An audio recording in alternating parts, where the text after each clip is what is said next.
اعوذ باللہ من الشیطان الرجیم، میں اللہ تعالی کی پناہ میں آتا ہوں شیطان مردود سے۔ بسم اللہ الرحمن الرحیم، اللہ کے نام سے شروع جو نہایت مہربان رحم والا۔ لا اقسم بهذا البلد وانت حل بهذا البلد، مجھے اس شہر کی قسم کہ اے محبوب تم اس شہر میں تشریف فرما ہو۔ تفسیر خزائن العرفان میں ہے، اس آیت سے معلوم ہوا کہ یہ عظمت مکہ مکرمہ کو سید عالم صلی اللہ تعالی علیہ وسلم کی رونق افروزی کی بدولت حاصل ہوئی۔ ووالد وما ولد لقد خلقنا الإنسان في كبد أيحسب أن لن يقدر عليه أحد يقول أهلكت مالا لبدا أيحسب أن لم يره أحد ألم نجعل له عينين ولسانا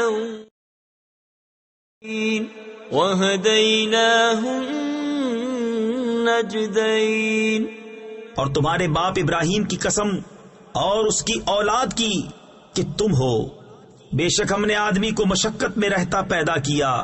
کیا آدمی یہ سمجھتا ہے کہ ہرگز اس پر کوئی قدرت نہیں پائے گا؟ کہتا ہے میں نے ڈھیروں مال فنا کر دیا۔ کیا آدمی یہ سمجھتا ہے کہ اسے کسی نے نہ دیکھا؟ کہ ہم نے اس کی 2 آنکھیں نہ بنائی اور زبان اور 2 ہونٹ اور اسے 2 ابھری چیزوں کی راہ بتائی۔ فَلَقْتَحَمَ الْعَقَبَةَ وَمَا أَدْرَاكَ مَا الْعَقَبَةُ فَكُّ رَقَبَةٍ أَوْ إِطْعَامٌ فِي يَوْمٍ ذِي مَسْغَبَةٍ يَتِيمًا ذَا مَقْرَبَةٍ او مسکینا ذا متربہ۔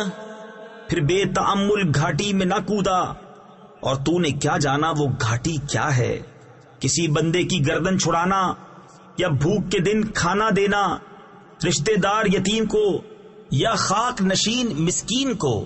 ثم كان من الذين آمنوا وتواصوا بالصبر وتواصوا بالمرحمة أولئك أصحاب الميمنة والذين كفروا بآياتنا هم أصحاب المشأمة عليهم نار مؤصدة۔ پھر ہوا ان سے جو ایمان لائے اور انہوں نے آپس میں صبر کی وصیتیں کی اور آپس میں مہربانی کی وصیتیں کی، یہ دہنی طرف والے ہیں، اور جنہوں نے ہماری آیتوں سے کفر کیا وہ بائیں طرف والے، ان پر آگ ہے کہ اس میں ڈال کر اوپر سے بند کر دی گئی۔ صدق اللہ العظیم۔